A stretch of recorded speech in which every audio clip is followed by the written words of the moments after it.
What if I told you that the most devastating form of revenge isn't loud, it's silent? Not in the sense of passive surrender, but in the form of calculated discipline. The most effective way to dismantle someone who betrayed you isn't by arguing, exposing, or trying to make them understand your pain. It is by withdrawing your energy completely. No reaction, no access, no emotional entry point. That isn't cowardice, it's psychological warfare executed with grace. Life introduces us to two kinds of people, those who water our soul and those who poison it.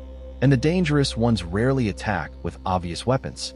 They don't always scream, insult, or confront you directly. Their damage is subtle, betrayal masked as friendship, manipulation disguised as concern, silence used as control, empty promises presented as loyalty. These wounds are invisible, yet they bleed the longest. They echo in your thoughts long after the moment has passed. You replay conversations. You question your worth. You stay awake wondering how someone could pretend to care while secretly watching you break. Most people respond with fire. They want to expose the liar, confront the manipulator, or prove their side of the story. They want the world to know what happened. But here's the truth. Reacting gives your enemy confirmation that they still matter, that they still occupy space in your mind. The real victory is denying them that privilege. Silence is not avoidance, it's control. It takes strength to speak, but it takes mastery to stay silent when every part of you wants to respond. Psychologists call this emotional detachment, and it's one of the highest forms of self-protection. When you no longer engage, you remove their power supply. Narcissists, manipulators, and emotional parasites feed on reactions. When there is no reaction, there is no control. The Stoics knew this centuries ago. Marcus Aurelius said, "You have power over your mind, not outside events. Realize this, and you will find strength." They believed that the greatest revenge was not in retaliation, but in transformation. The goal is not to destroy them. It's to rise so high that their existence becomes insignificant. And here's something fascinating. Neuroscience backs this up. Studies show that when you react emotionally to someone, your brain releases cortisol, the stress hormone, which keeps you locked in a loop of pain and obsession. But when you remain calm and controlled, your brain activates the prefrontal cortex, the part responsible for logic, clarity, and long-term thinking. In simple terms, silence literally rewires your brain for power. So the next time someone tries to break you, don't argue, don't explain, don't chase closure. Let your silence say, "You no longer exist in my world." Then turn inward. Build yourself. Level up so profoundly that they become nothing but a forgotten chapter in the story of your comeback. Because the goal isn't to hurt them back. The goal is to become so untouchable that nothing they do can hurt you ever again. You can either pour your energy into fighting people who tried to break you, or you can rise above them and disappear into your purpose. Most assume silence is submission. They think that if you don't respond, you've accepted defeat. But in reality, silence is the loudest declaration of power you can make. Picture this. Someone betrays you, spreads lies, abandons you at your weakest moment, or tries to make you question your worth. They expect a reaction. They wait for your breakdown, your angry message, your desperate attempt to explain yourself. They want chaos, because chaos feeds their ego. But instead, you give them nothing. No words, no explanation, no confrontation. You just vanish. And then you start redirecting that pain. You hit the gym. You pick up books. You dive into your goals.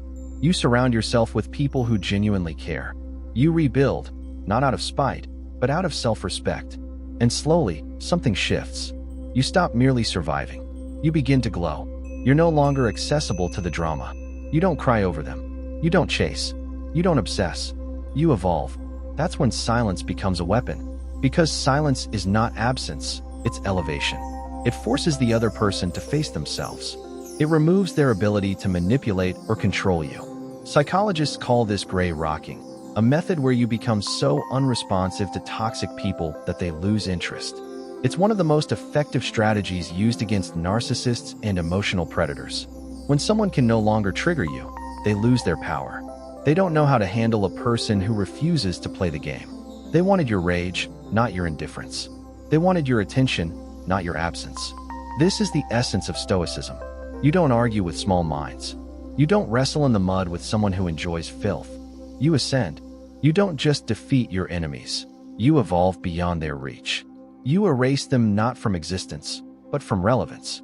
True revenge isn't making them suffer. That keeps you tied to them. The real triumph is ensuring they no longer have the ability to affect you in any way. It's building a life so peaceful, so disciplined, so radiant that they fade into a background memory. Neuroscientists have discovered that when you refuse to engage with emotional triggers, your brain strengthens its prefrontal cortex, the part responsible for self-control and clarity.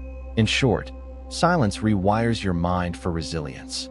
When someone hurts you and you respond with hysteria, they win. When they hurt you and you level up quietly, they crumble. Why? Because they relied on your reaction to validate their importance. When you remove their access, they're left starving for attention. Epictetus said, "It's not what happens to you, but how you react to it that matters." So ask yourself, when pain hits, do you spiral? Do you post rants online? Do you draft emotional paragraphs at 2 a.m.? Or do you rise? Do you let your transformation be your statement? The version of you that stays silent, stays disciplined, and keeps moving forward, that's the version that wins. That's the version Stoicism was built to create. Think about the public figures who are betrayed, humiliated, or cheated on, and who never say a word. No statements, no dramatic interviews, no late-night rants. They disappear, and months later they return transformed, healthier, sharper, winning awards, mentally steadier, emotionally balanced. Their silence communicates more than any explanation ever could. That's true dominance. That's composure. That's the Stoic response in action. Respond not with noise, but with elevation. You don't need to plaster cryptic quotes across your feed. You don't need to gossip or rehearse a comeback speech. The strategy is simple. Become someone so strong, so centered, so internally grounded that the person who once wounded you barely registers on your radar. Withdraw your energy and invest it in growth. Focus on fitness, craft, relationships that reciprocate, and projects that excite you. Let your life do the talking. There's a practical side to this. Psychologists call strategies like emotional non-engagement and gray rocking effective tools against manipulators. By becoming unreactive, you remove the reward that toxic people seek. Neuroscience supports the payoff of self-mastery too. When you respond calmly instead of emotionally, you engage brain networks tied to planning and self-control, while stress-driven reflexes quiet down. In short, silence can rewire you for resilience. Stoic teachers from Epictetus to Marcus Aurelius frame detachment not as numbness, but as freedom, the power to choose your response. The world also has its own balance. People who cause harm often find themselves trapped in repeating patterns, while those who focus on healing tend to move into new, healthier orbits. Call it karma, cause and effect, or just plain consequence. The point is the same. When you stop obsessing over getting even, the universe often hands you a subtler, more enduring outcome, a life that proves you were always beyond their reach. So next time someone tries to break you, walk away, not because you're defeated, but because you're wise.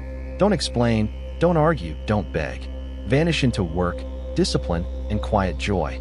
Build a life so rich in purpose and peace that looking back would feel absurd. When they see you later, months or years down the road, they'll realize the silence they mistook for surrender was actually your loudest, most devastating reply.